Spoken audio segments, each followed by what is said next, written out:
Hello! Good day everyone! Ayan, tapos na ako sa aking morning work. Napakasipag ni Wong Regine TV. Work sa umaga, work sa hapon, maghapon hanggang gabi. Saan kaya niya dinadala ang kanyang mga sahod? At bakit siya ay trabaho ng trabaho? Parang wala namang napupuntahan. At parang walang nagagawa. Anyway, happy Friday sa ating lahat. So ayan guys, mukhang traffic. Ako'y medyo mabilis yung aking paglakad kanina. Kasi 5 minutes na lang yung schedule ng bus. Pero hindi inaasahan na ganito siya ka-traffic. So which means today mata-traffic ako. Yung schedule ng bus syempre madidelay. At ayan guys, traffic na traffic. Hindi natin alam what is the cause of this traffic, but we will definitely see it once we get into the bus. And yeah, ayan guys. How's our Friday? Ayan, malapit na namang tayong mag-off for ourselves. I called it weekend be like. Kasi syempre, ang weekend para sa aking sarili. Wala naman akong alagaang mga anak kasi syempre malalaki na sila. Yung aking anak na lalaki is already 28. Already 28. Yeah, and yung aking anak na babae is going to 24 next month. Meron na silang kanya-kanyang sariling buhay. Kaya hindi ko na inaalagaan. So, ang aking inaalagaan na lang ang aking bulsa at ang aking sarili.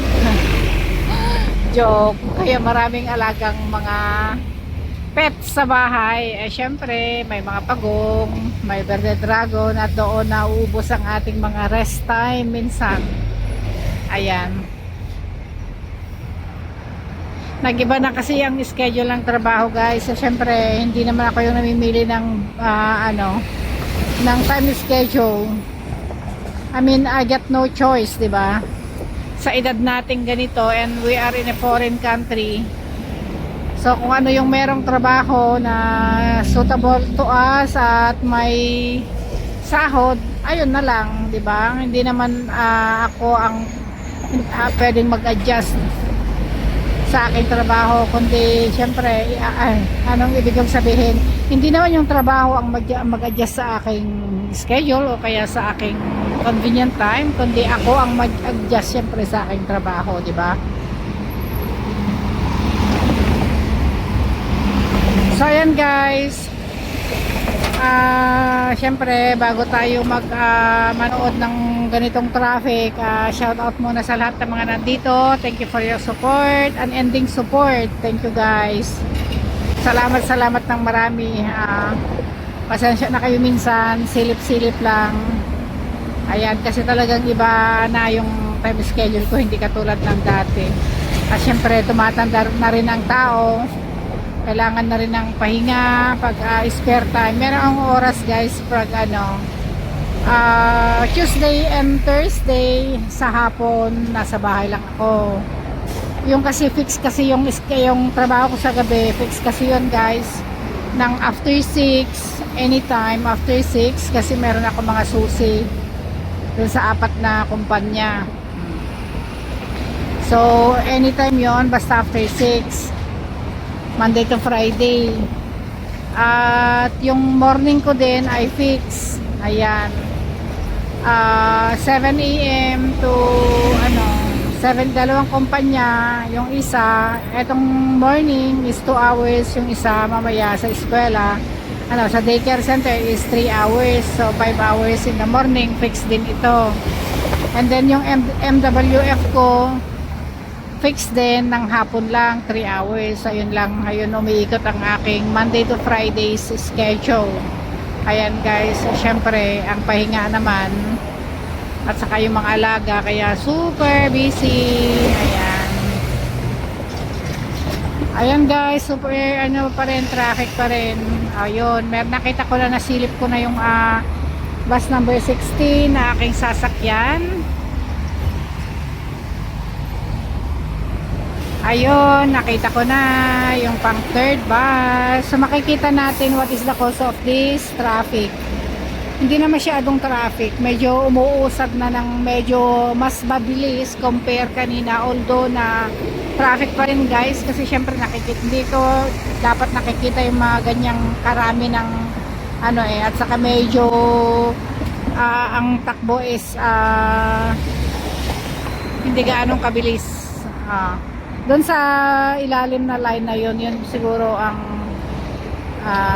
banda ng traffic. So hindi natin alam what is the cause of traffic, but malalaman natin guys. So ito na yung bus number 16 going to my work. So doon ako sa second to the last station. So kahit na maidlip ako, hindi ako na go-worry kasi kahit na makapunta ako doon sa last station is still okay. So let's see guys what is the cause of this traffic. Medyo okay na guys, isang line na lang ang traffic. So dun siguro nagko-cause ang traffic. The next stop is Triholm.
bus yung nalampasan natin. Meron palang banggahan ng taxi at saka minibus. So, yun ang naging cause ng traffic for today. So, thank you guys for watching. Dito na magyan ang ating premiere for today. Once again, thank you so much for your support and God bless you. I love you all.